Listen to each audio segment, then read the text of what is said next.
Question 26 wants an assumption that the argument requires, which means that it is a necessary assumption question. These questions ask us to identify an assumption that the argument requires, something that, if it's not true, will ruin the argument. There can be a lot of necessary assumptions in an argument, but of course only one will show up in the answer choices. In order to find the assumptions, you have to understand the argument, which means breaking it down into its conclusion and its evidence. The conclusion of this argument comes at the end. Using such genetically engineered crops more widely is likely to help wildlife populations recover. Now the rest of the information is evidence of some kind.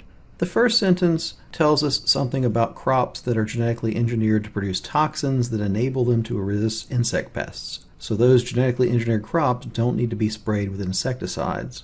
And we also know, another piece of evidence marked with the evidence keyword since, excessive spraying of insecticides has harmed wildlife populations near the croplands. So we have some new crops. They're genetically engineered to not require pesticides. Excessive spraying of pesticides has really hurt the wildlife near our crops. So if we were to switch over to these new genetically engineered crops, that's probably going to help the wildlife recover. Now this argument has a pretty common pattern to its assumptions because it is a net benefit calculation. They give us something that's bad and something that's good, and then they conclude that switching from the bad thing to the good thing would be good overall. The new thing is going to help the problems caused by the bad thing. The bad thing being pesticides, the good thing being these new genetically engineered crops.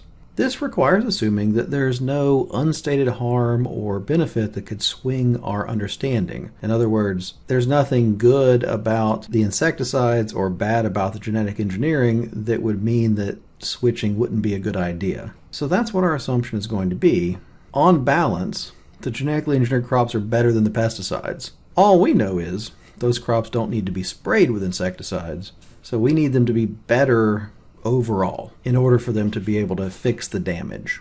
So answer choice A, well, that's exactly what we just said. So use of these crops, the genetically engineered ones, will cause less harm than the ones sprayed with insecticides. That's what we wanted. We wanted genetically engineered crops to be better than insecticide-sprayed crops, and answer choice A says that.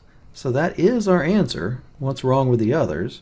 B would actually hurt the argument.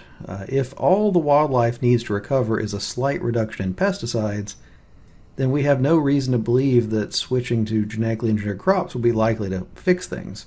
Their only advantage is, at least according to the evidence, that they don't require pesticides. Now, answer choice C, it brings up crops that have never been sprayed with insecticide, or would never be sprayed with insecticide. The damage the argument is trying to fix is damage from excessive spraying of pesticides. So we don't need to eliminate pesticides entirely, just eliminate the excessive use of them. So C is not the answer. D brings up cost. And cost is entirely outside the scope of this argument.